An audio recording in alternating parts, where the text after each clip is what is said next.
এক জায়গায় শুনেছিলাম যে একটা ঘরে একটা মোরগ পুষেছে। সে মোরগ প্রতিদিন ভোরের বেলা ডাক দেয়, কোকর কোক করে না, তো মোরগ ডাক দিচ্ছে।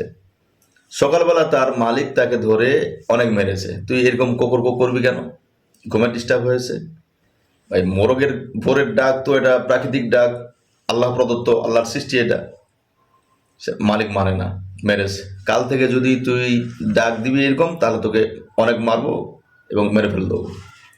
মোরগ বড় ভয় টয় পেয়ে পরের দিন আর ডাকে না। পরের দিন সে কি করেছে, শুধু ডানা ঝাপটা দিয়েছে, এরকম ডানা ঝাপটা মেরেছে। কারণ মোরগ যখন ডাক দেয়, কোকর কোক করে, তখন ডানা ডানা ঝাপটা মেরে গলা লম্বা করে আওয়াজ করে, তখন খুব জোরে ডাক দেয়। পরের দিন মালিক ঘুম থেকে ওঠার পরে আবার তাকে ধরে অনেক মেরেছে। তোকে ডাক দিতে না বলেছি, ডানা ঝাপটাবি কেন, কাল থেকে ডানাও ঝাপটা দিবি না। ডানা ঝাপটা দিলে আবার ধরে মারবো, মেরেও ফেলে দেবো। মোরগ কি করলো, তার প্রাকৃতিক যে সিস্টেম, সে সিস্টেম না ফলো করলে, সেই সিস্টেম মতো না চলে, তার তো কষ্ট হবেই। মোরগ ডাক দেয় না, ডানা ঝাপটা মারে না, তাই তার অনেক কষ্ট, গা হাত যন্ত্রণা হচ্ছে। তাই তার শেষ যে, এই সিস্টেমের শেষ যেটা গলা লম্বা করা, সে গলা লম্বা করছে। মালিক সকালে উঠে অনেক মার মেরেছে। তুই এরকম করবি কেন, এটাও করা যাবে না।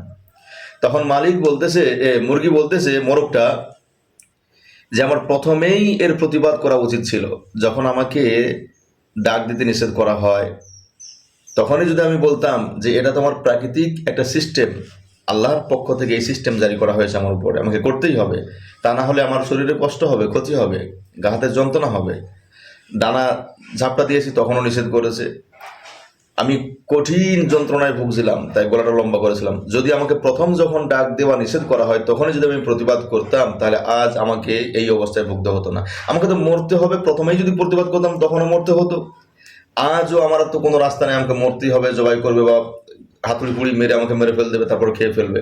তাহলে আমার প্রতিবাদ, আমাকে মরাটা সব হালতেই মরা, মৃত্যু অনিবার্য, অবধারিত। তাহলে প্রতিবাদ যদি আমি করতাম, তাহলে প্রতিবাদ করে মরাটাই আমার জন্য শ্রেষ্ঠ ছিল। তা আজও বেশ কিছু সংখ্যক আলেম যারা মসজিদ ইমামতি করেন, তাদের পিছনে এভাবে করে অনেক রকম মানুষ অবজেকশন করে। আজকে দেখো ইমাম সাহেব এভাবে দাঁড়িয়েছে, চলো ওর পেছনে নামাজ পড়বো না, নামাজ হবে না।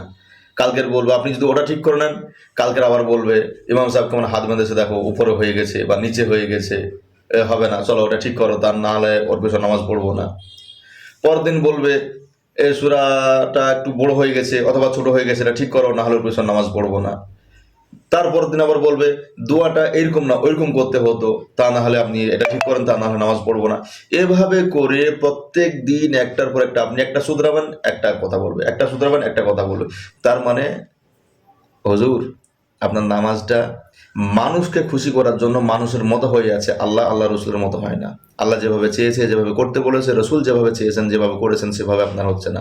তাই আপনাকে যখন আপনার কোনো নামাজ নিয়ে বিরোধিতা করবে, তখনই আপনার প্রয়োজন হচ্ছে, আপনার কর্তব্য কোরআন বা হাদিস দিয়ে আপনাকে তাকে বলে দেওয়া, বুঝিয়ে দেওয়া যে ভাই আপনি যেটা করছেন আপনার মতো করছেন, আপনার শারীরিক কন্ডিশন দেখে করুন, ঠিক আছে, অসুবিধা নেই, কিন্তু আমি যেটা করছি এটাই সঠিক।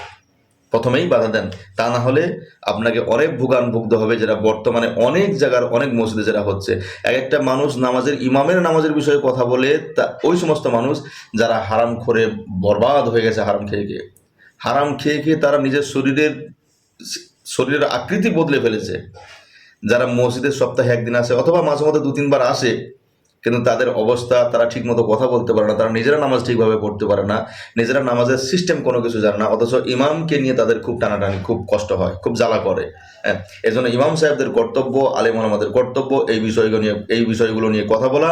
এবং যখনই আপনার নামাজ নিয়ে তারা কোনো প্রতিবাদ বা কোনো রকম কোনো অভিযোগ করবে, তখনই তাদের এই বিষয়গুলো ক্লিয়ার করে দেওয়া। আল্লাহ সুবহানাহু ওয়া তাআলা আমাদের প্রত্যেকের সঠিকভাবে নামাজ, রোজা এবং ইসলামিক আইন কানুনগুলো মেনে চলার মতো তৌফিক দান করুক। আল্লাহুম্মা আমিন। वीडियोस बनाने हैं, फिल्मोरा है ना।